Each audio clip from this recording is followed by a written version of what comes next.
Have you ever been totally swept off your feet only to later realize that you are in deep with someone toxic? Let's talk about why people with narcissistic traits can be attractive.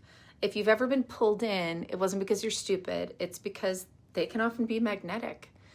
Here's what's happening under the hood. People who have narcissistic traits often lead with confidence, swagger, and the kind of energy that really can be very attractive. They can say the right things, they take up space, they can walk into a room like they own it, and that can be very sexy. We often interpret this as self-assurance, but when it often is really just bravado. What we read as charisma can actually be manipulation. People with these traits, they want control, not real connection. And the fastest way to get that is through love bombing, right? You've probably heard that. At first, it can feel like magic. They're just obsessed with you. They text you all the time. They compliment you. Big promises. They mirror your values, your dreams. You think you found your person.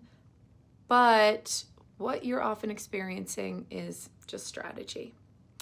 So people with narcissistic traits are often chasing status and power and admiration, not intimacy.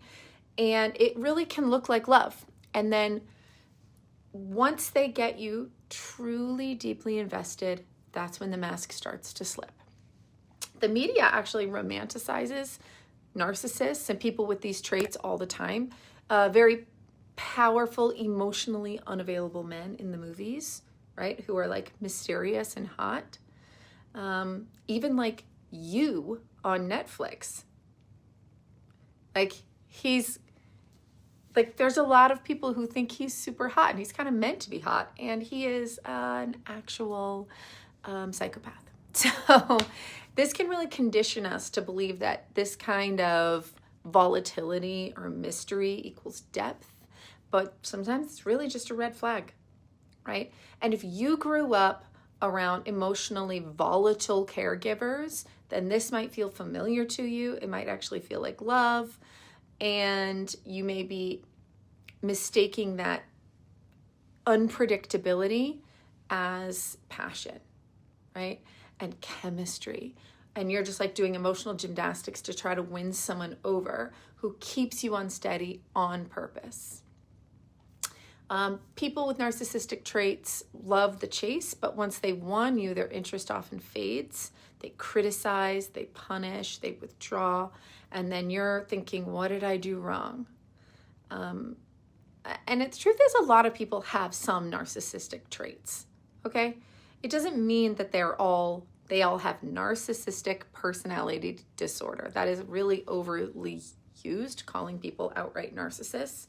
But if you find yourself constantly drawn to the highs and lows of emotionally unavailable or manipulative people that first love bomb and then later leave you questioning yourself with low self-esteem, constantly trying to earn their affection back, you may be with somebody who has a lot of narcissistic traits, and this is not healthy, right? The fix isn't just avoiding these people, it's also learning how to trust yourself again. And that can be really, really hard once that's taken away from you and broken down. So when you get into something that feels very passionate, it's really important to ask yourself, is this just intensity? Healthy love is often a little boring, even, steady. And if you've been love bombed, this may be confusing and this may not feel like love at first. It takes a little retraining to understand what real love feels like.